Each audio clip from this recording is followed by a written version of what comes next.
Do you have big aspirations for your career, but you're stuck trying to figure out how to stand out, differentiate yourself, build those trusting relationships, and even proving your credibility and readiness for the next opportunity? It takes more than just pumping out a lot of work and working long hours trying to impress the higher ups. Our guest, Mitchell Levy of Credibility Nation, will help us all get focused on our long-term growth, self-reflection, and taking actionable steps that empower success in today's dynamic business landscape. He'll share the importance of building genuine connections through networking and transparent communication, which also fosters credibility. He'll talk about prioritization, trust, authenticity, and ethical practices for business. And then knowing and living your CPOP, as he calls it, customer point of possibilities. Lastly, how to establish credibility with social proof, authority, and a powerhouse reputation. We are amping up your credibility that will transform you into a powerhouse leader. Let's dive in. Welcome to Shedding the Corporate Bitch, the podcast that transforms today's managers into tomorrow's powerhouse leaders. Your host, Bernadette, executive coach and author, brings you into a world where the corporate grind meets personal growth and success in each and every episode. With more than 25 years in corporate trenches, Bernadette's own journey from being dismissed as a tyrant boss to becoming a sought-after leadership coach and speaker illustrates the very essence of transformation that she now inspires in others with her tips, strategies, and stories. So, if you're ready to shed the bitches of fear and insecurity, ditch the imposter syndrome, and step into the role of the powerhouse leader you were born to be, this podcast is for you. Let's do this. Mitchell, how are you? Welcome. Oh, I'm doing great. Thank you so much for having me. I'm looking forward to this conversation because I think it's important that we really gain an understanding of how we as professionals, especially, but even in our work or personal life, really need to be considerate of the credibility that we build, the reputation that we're building, and any type of business ethic that we feel strongly about in the workplace. But before we do that, could you share with us, speaking about credibility, could you share with our listeners and viewers a little bit about Mitchell, the person, the man, the wonder? Sure. I've been in Silicon Valley for 37 years. I have been happily married for 35 of those. I've got a son who is 26. Let's see, for fun, what I call meditation is I play Pokemon Go and walk around for an hour and really enjoy doing that. Sometimes I am just in the Pokemon Go world, and other times I'm talking to clients and partners and they're in my ear. Yeah. Well, speaking of credibility, and your business is Credibility Nation, where did this focus come from for you and for your business all around credibility? So if we're going to go back to my super youth, I think I started focusing on integrity when I was 8. And then we'll fast forward to, today. My parents divorced at that time. My dad was this helicopter dad who'd drive in for the weekend, every other weekend, and take us to the movies. And my question is what is the purpose of a father and what should they be doing? And mom did a great job raising 3 kids. And although we were in the poverty or below poverty for 3 kids on a teacher's salary, we never knew it. It was amazing. Right. There were many times in my life where I started questioning integrity, but what really happened, I've often morphed into something new. So when I left corporate in 97, I morphed into a entrepreneur, e-commerce consultant during the dot-com days, very easy to make money. And then all of a sudden, the dot bomb happened, so I started in 97 in my consulting business. In 2001, when the dot bomb came, all of a sudden my business dropped. So I had to do something else. I happened to be on the board of a public firm and I started doing a bunch of other things. Somewhere around 2005, I started thinking to myself, I've always wanted to be a book publisher. I know that democratization of book publishing is going to happen, but let's go and do that.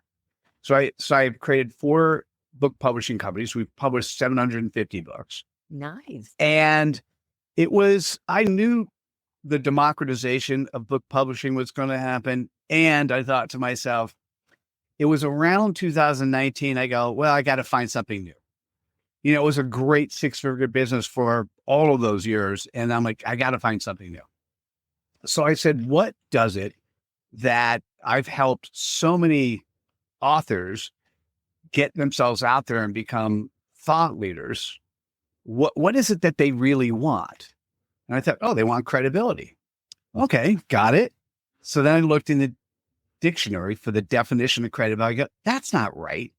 Or it might have been right at a certain point in time, but let me go and test it. The next day I woke up and I thought Napoleon Hill interviewed 500 millionaires and created Think and Grow Rich. Mitchell Levy is going to interview 500 thought leaders on credibility. And I writing the book Credibility Nation and doing a TEDx in 2021. It was called "We Are Losing Our Humanity," and I'm tired of watching it happen. And it was at that stage that I realized what credibility really was, and then what comes before credibility, which is kind of cool as well. Okay, well, all right. You got us intrigued and you hooked us in. So, because I was going to go right to what is credibility then, but if there's something before that, what happens before that? So, by the way, let me first answer your first question, and we'll talk about what comes before. You used the phrase in the pre-interview and then also in my intro, and you said know, like, and trust. But what happened is I found in practice that's not the right order. That was the order when the phrase was created prior to the internet. Because, you go into a town and the town has 2 blacksmiths, and you go to somebody who you trust, maybe the bar saloon. Hey, of the 2 blacksmiths, which one should I use for my horse? That's the no, right? That's the no and the like and the trust. And nowadays we have access to all information we need. And we say, hey, what's the local blacksmith? You're going to get tons of things coming up to you. And let's say you get 10 choices. The first thing you're going to do is, do I trust that this person can do the job? So the phrase is trust, know, and like. So credibility is the quality in which you're trusted, known, and liked. And then I've identified 10 values associated with that. Now, what comes before credibility is, what are you trusted, known, and liked for? Well, before you move off of that, though, 1 minute, before you move off of that, because I'm having a hard time wrapping my head around that. Because unless there's a degree of know, how does one even gain trust in someone if they don't, in some degree, know them?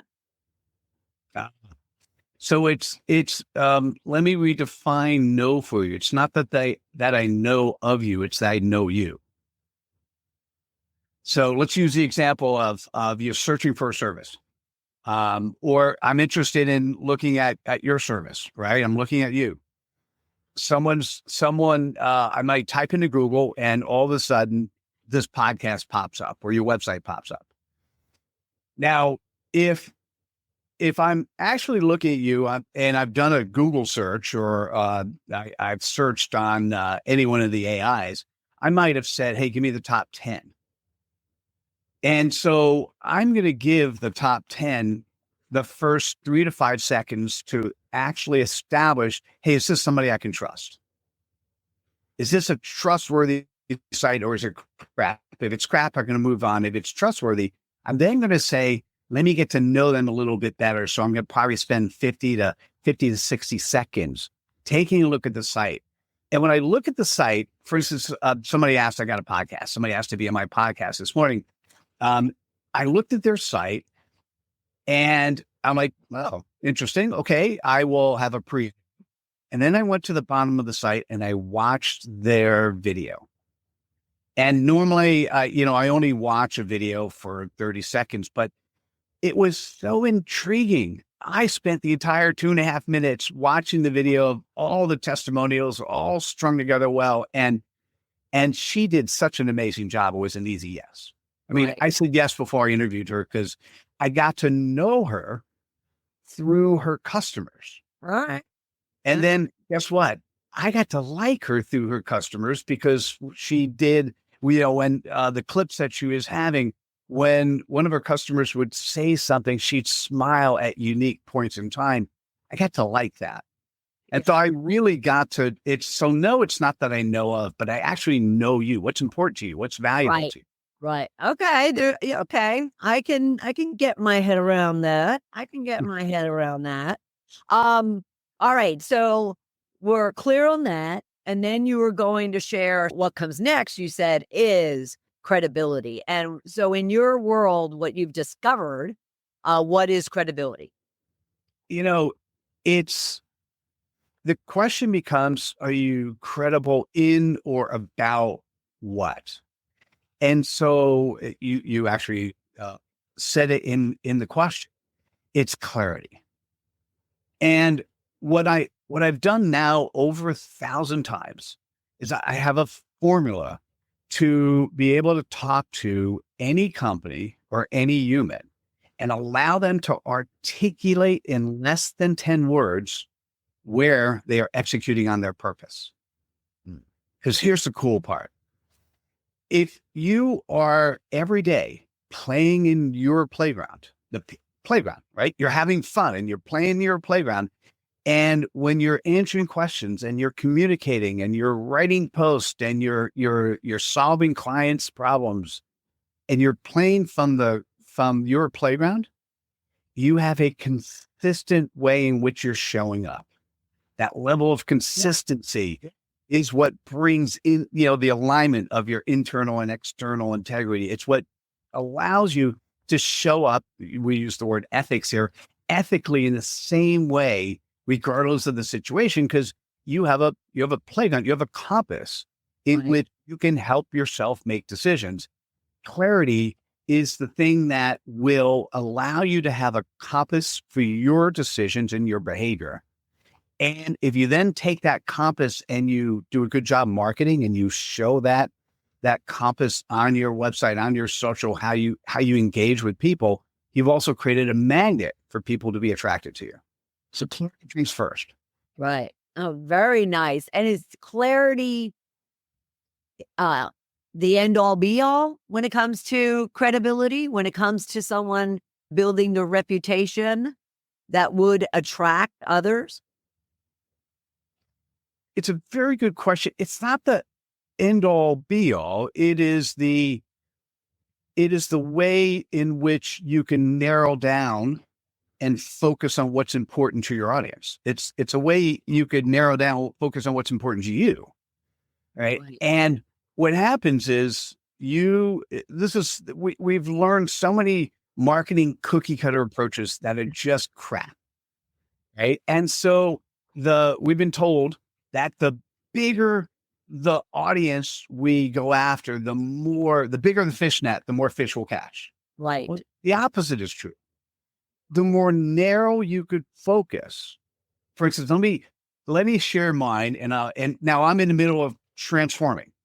Nice. What I do is I call what I create, that clarity statement, I call it your CPOP, your customer point of possibilities. Nice. And we'll step back and why is this important?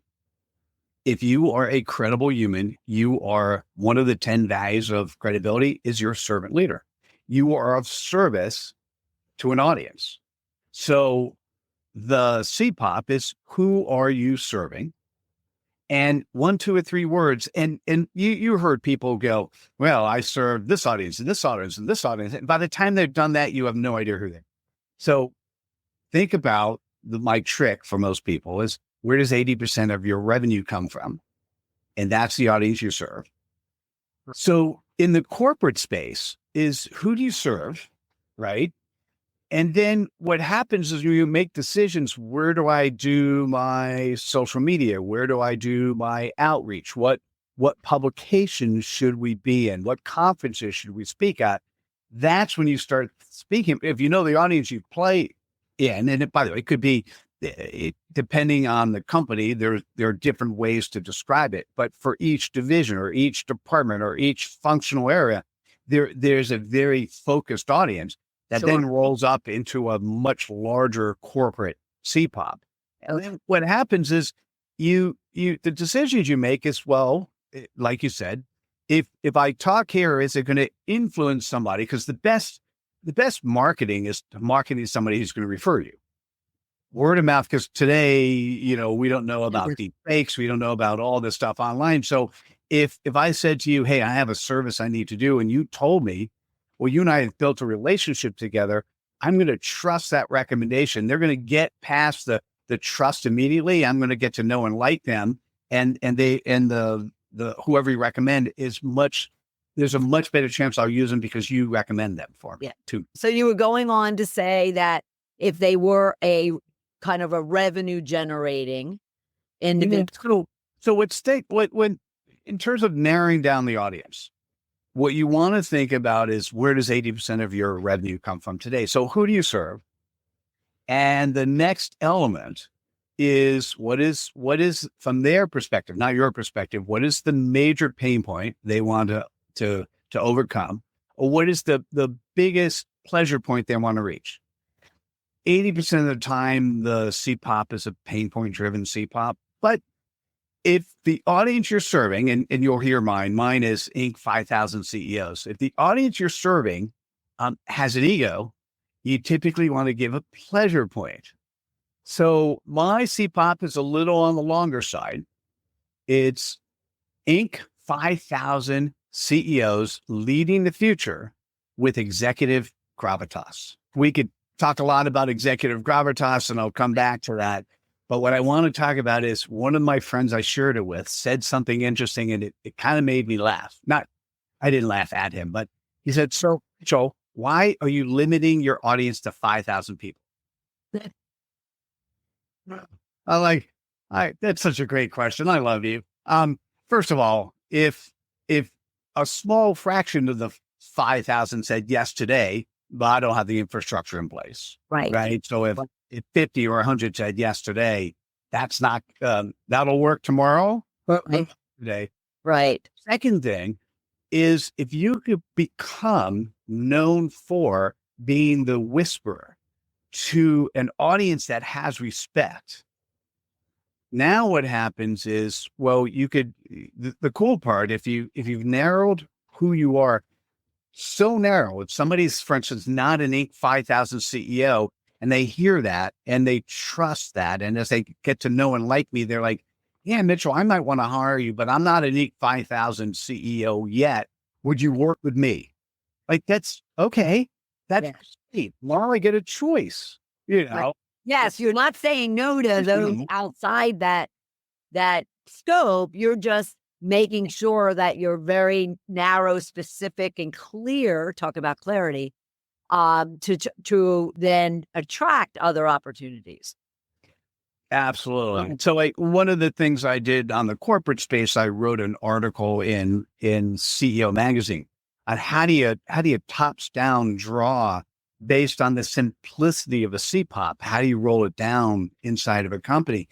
And it turns out it makes things a whole lot simpler. I mean, we've been taught all these complicated mission, vision, values. You for most companies, 10,000 employees and up, at least 90% have no idea what their mission and vision and values are. And employee engagement is yucky. And so if you were able to simplify things and have them understand what the corporate playground is, and have each of the areas understand how they're playing in that playground, now you can actually give autonomy to your employee base and say, hey, listen, this is your playground. Well, you know how to play in the playground, and there's some simple rules of playing in the playground, right?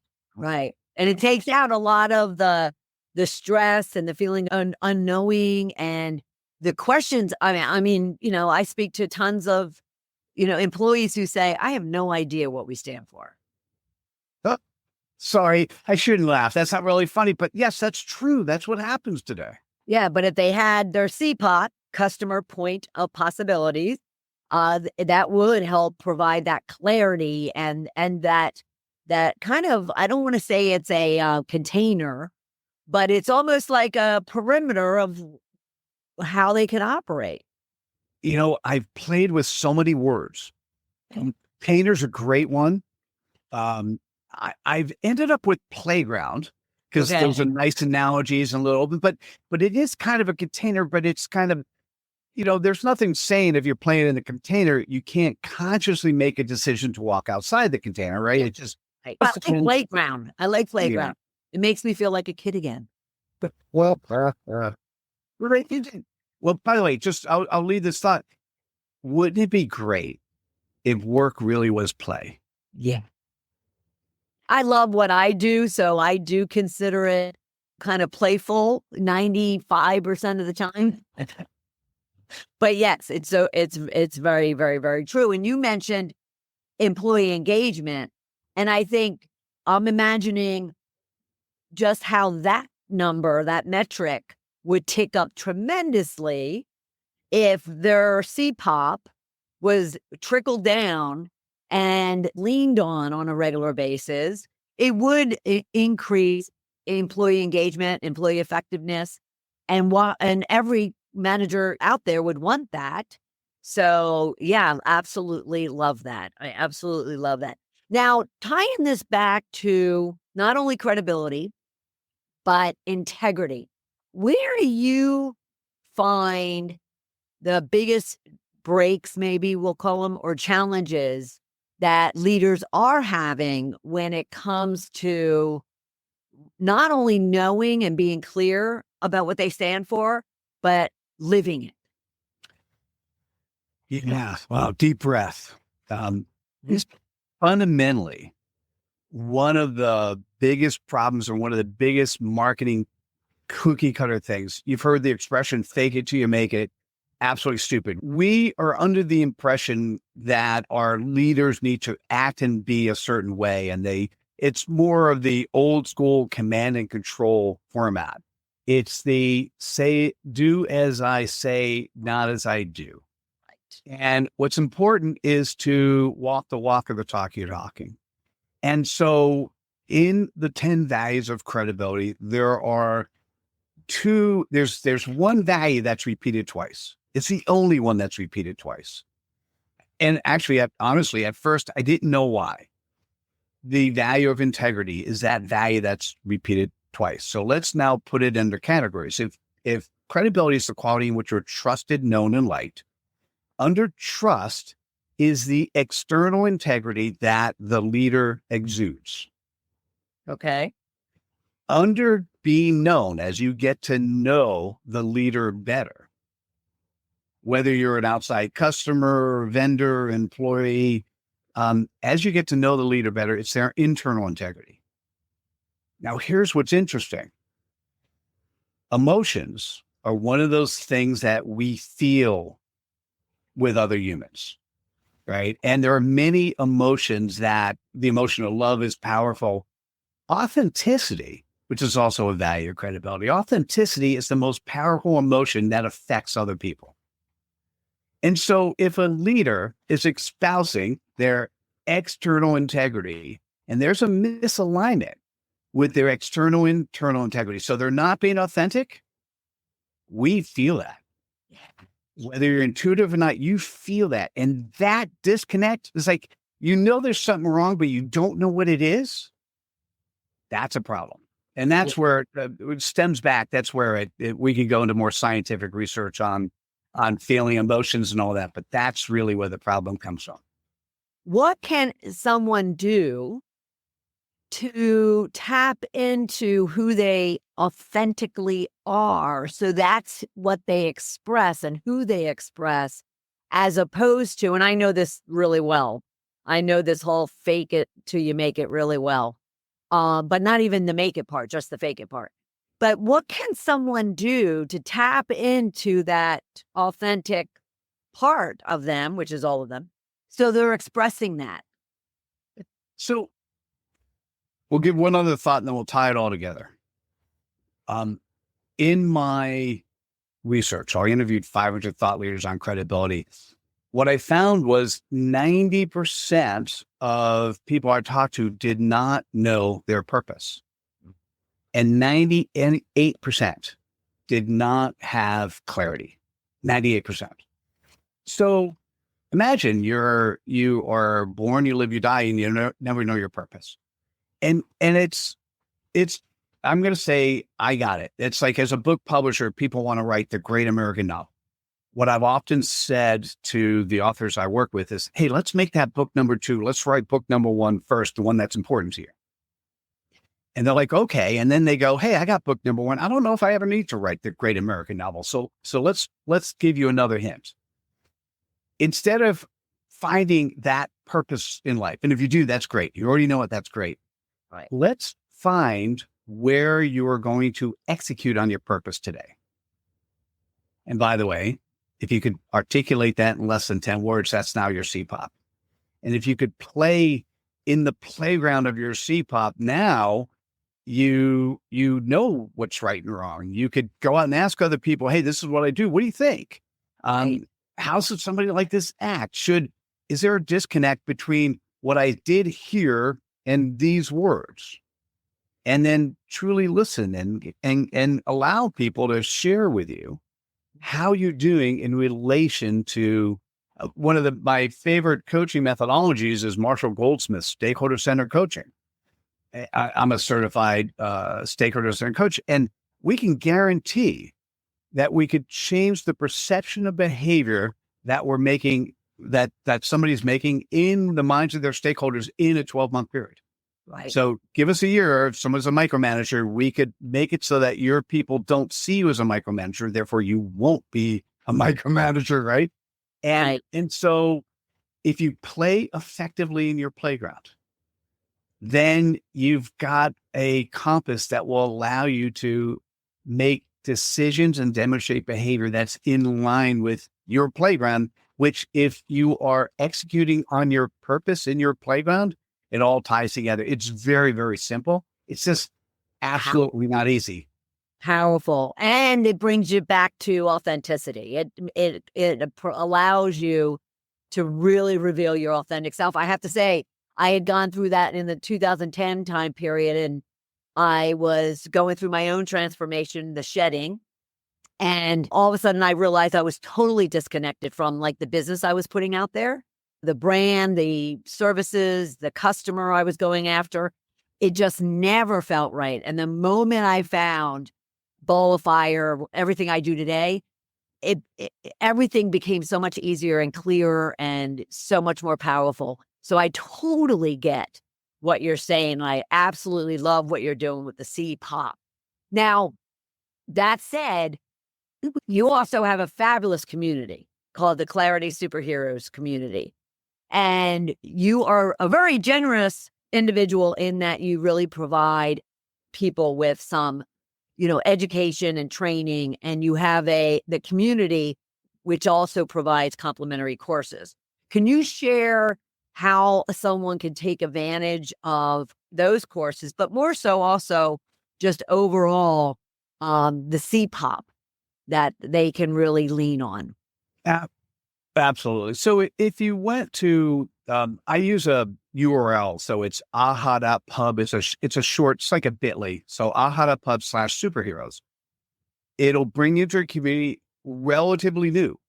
My goal there is to take some of the best practices that I see that have to do with clarity and credibility and being able to be on purpose and put them in the courses which are less than an hour.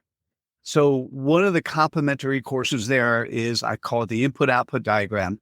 I learned it in college. I've used it my entire life to have clarity on every decision. So 17 minutes there for you.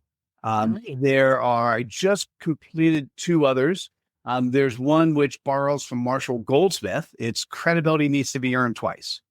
And this is crazy. You need to, we often think we heard the expression, my good work should speak for itself. And once again, that's BS.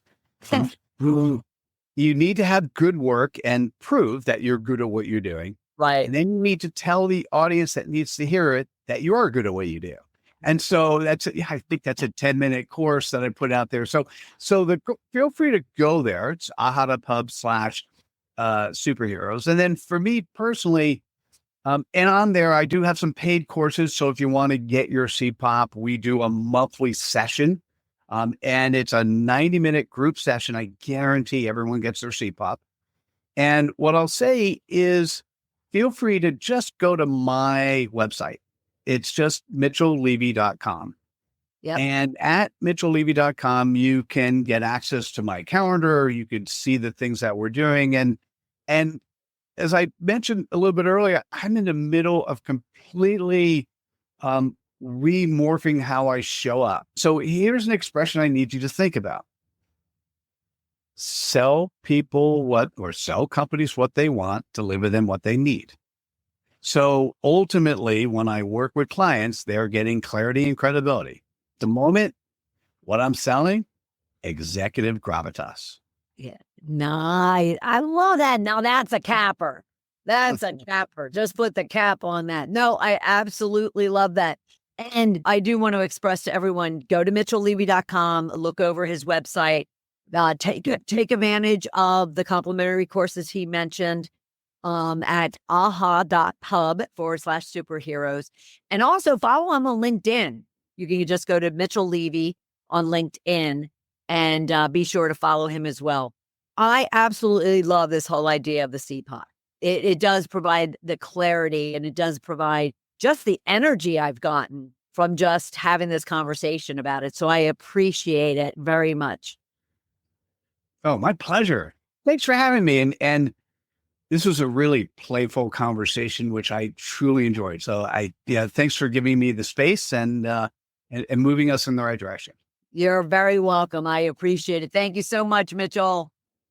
I knew this was going to be good, but what a powerhouse Mitchell Levy of Credibility Nation is. He covered some really impactful, valuable, and transformative tips and insights and examples of how you can really be standing out, making that difference, and being the powerhouse leader you want to be.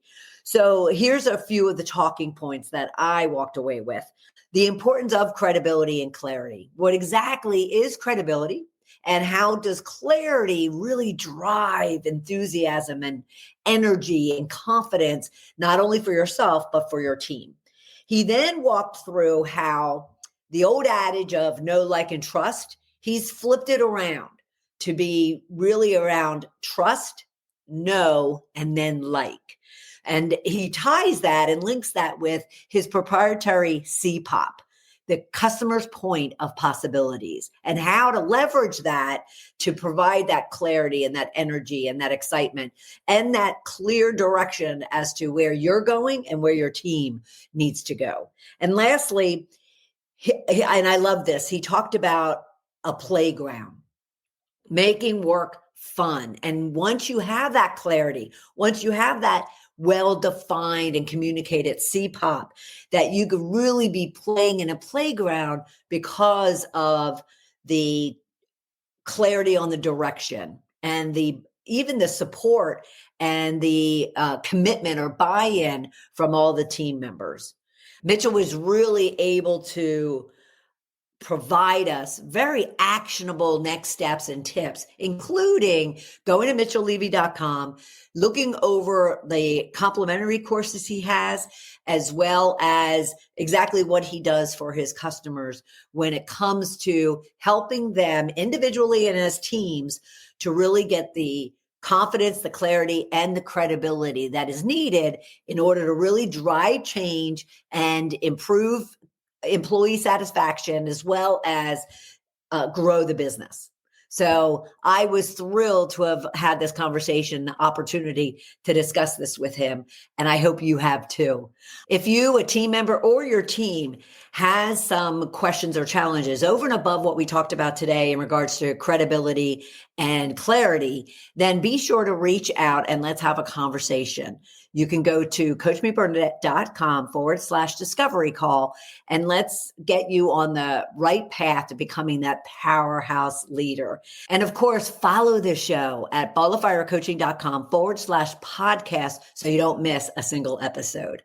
I am thrilled you were here with us this week, and I'll look forward to seeing you again for another episode of Shedding the Corporate Bitch. Bye. Thank you for tuning in to today's episode of Shedding the Corporate Bitch. Every journey taken together is another step towards unleashing the powerhouse leader within you. Don't miss any of our weekly episodes. Subscribe to our podcast on Apple Podcasts, Spotify, or wherever you love to listen. And for those who thrive on visual content, catch us on our Shedding the Bitch YouTube channel. Want to dive deeper with Bernadette on becoming a powerhouse leader? Visit balloffirecoaching.com to learn more about how she helps professionals, HR executives, and team leaders elevate overall team performance.